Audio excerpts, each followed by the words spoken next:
घंटे में कौन से हैं वो बड़े सवाल जिनसे आपको हमें जूझना है और बाजार जिनसे जूझ रहा है आपके सामने रख दें। इतनी गिरावट क्यों? आपके मन में भी अगर सवाल है तो इसका जवाब है तैयार। क्या 25,475 निफ्टी होल्ड कर पाएगा? क्या 59,575 का लेवल बैंक निफ्टी पर टूटेगा तो नहीं? ये दो बड़े सवाल निफ्टी बैंक निफ्टी को लेकर, बड़े सपोर्ट लेवल इसकी विश्लेषण भी हम करेंगे। रिकवरी आएगी तो कितनी? आई तो है, आएगी, जब तक लिखा था तब आई नहीं थी, अब आ गई है। आई तो कितनी और कितनी होगी टिकाऊ? किन लेवल्स के नीचे बंद होने पर गिरावट बढ़ने का खतरा है और बाजार में अब मजबूत सपोर्ट कहाँ माना जाए? तेज गिरावट के बाद रिलायंस और आईसीआईसीआई बैंक दो बाजार के बड़े कल्प्रिट आज के, इनमें क्या कुछ करना है, कैसे रहे भेल पीएनबी के नतीजे, इसका भी होगा भरपूर विश्लेषण आपके लिए। बिल्कुल। तो सर पहले सवाल से शुरुआत करते हैं। इतनी बड़ी जो गिरावट है इसके पीछे क्या वजह? Trump, only Trump. यूरोप पर जिस तरह से ट्रम्प ने टैरिफ लगाने की बात की, 1 फरवरी से 10% टैरिफ, ग्रीनलैंड दे दो नहीं तो टैरिफ लगाऊंगा। बेचारे यूरोप वाले सही कह रहे हैं, भाई टैरिफ को टैरिफ की तरफ बिजनेस के हिसाब से रखो। बिजनेस इंटरेस्ट और ये सब है ना, जो ये क्या बोलना चाहिए, मिलिट्री इंटरेस्ट को क्यों मिक्स कर रहे हो? लेकिन कौन ट्रम्प साहब को समझाया और वो किसके सुनने वाले हैं? तो ये एक सबसे बड़ा आज इस वक्त गिरावट का जो कारण है, चाहे वो भारतीय बाजार हो या डाउ फ्यूचर्स हो या दुनिया भर में और बाकी बाजार हो, ट्रम्प का टैरिफ फिर से लौटता हुआ दिखा है। एफआईएस की लगातार बिकवाली भी इसमें आग में घी डालने का काम कर रही है। ऊपर हो या नीचे, उन्हें बेचना ही है।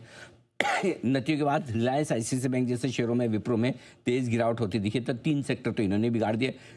रिलायंस ने बिगाड़ा oil and gas sector, ICICI bank ने बिगाड़ा बैंक निफ्टी और विप्रो ने आईटी सेक्टर को डुबो दिया। तो 3 सेक्टर तो इन्होंने बर्बाद कर दिए, तीनों बड़े बड़े, और 3 बड़े रिजल्ट वीकेंड वाले। एचडीएफसी बैंक गनीमत है, थोड़ा हल्का लाल निशान में आपको दिखेगा। दुनिया भर में मेटल्स में गिरावट होती दिखी है, इसलिए मेटल शेयर भी आज वो एक्शन दिखा नहीं पा रहे। 2-3 दिन से मेटल्स डीली हैं। इसके अलावा रुपया लाइफ लो के बेहद करीब है, 91 रुपये 8 पैसे का लोएस्ट लेवल है, उससे ज़्यादा दूर नहीं है। क्या पता आज ही आ जाए, यू नेवर नो, लेकिन कमज़ोर तो है।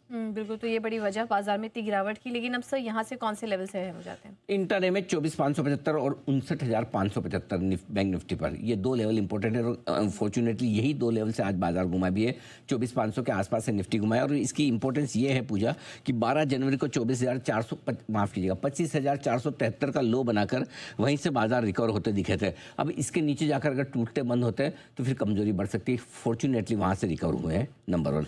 बैंक निफ्टी के लिए 59,575, 59,775 एक बहुत रुकावट का बड़ा लेवल था, उसको पार किया हमने परसों फ्राइडे को, ऊपर निकले भी, लेकिन अब वापस उसी रेंज में आकर अटक रहे हैं। और बार बार पिछले 2 महीनों से इस रेंज में बाजार अटक रहा है क्लोजिंग बेसिस पे। आज भी माफ़ कीजिएगा, लगभग सपोर्ट 59,575 के आसपास ही बैंक निफ्टी ने लिया है। और अगर वो लेवल हम होल्ड कर पाते हैं, अभी भी वहाँ से ज़्यादा दूर नहीं है, वो होल्ड कर पाते हैं तो ये एक अच्छा संकेत बैंक निफ्टी के लिहाज से भी होगा। तो ये 2 लेवल सपोर्ट के लिहाज से इंपॉर्टेंट है। ऊपर कितना जा सकते हैं? 25,665, 25,775 की रेंज में आएगी प्रॉफिट बुकिंग बिकवाली। जहाँ ठीक लगे आपको, जहाँ मन करे वहाँ पर आप हल्की कर सकते हैं पोजीशन। और बैंक निफ्टी में 60,000, 60,200 की रेंज वो है जहाँ पर थोड़ी प्रॉफिट बुकिंग बिकवाली आने की संभावना है। यहाँ आपको पोजीशन करनी चाहिए हल्की। क्लोजिंग 25,475 और बैंक निफ्टी में इंट्राडे में 25,475 के नीचे निफ्टी और कमज़ोर होगा। 25,600 के नीचे बंद होने पर निफ्टी और कमज़ोर होगा कल के लिए, अगर इन 2 लेवल के लिए इंट्राडे और क्लोजिंग के लिहाज से देखें। बैंक निफ्टी के लिए वो एक ही लेवल है 59,575, इसके नीचे क्लोज होता है तो कमज़ोरी और बढ़ सकती है।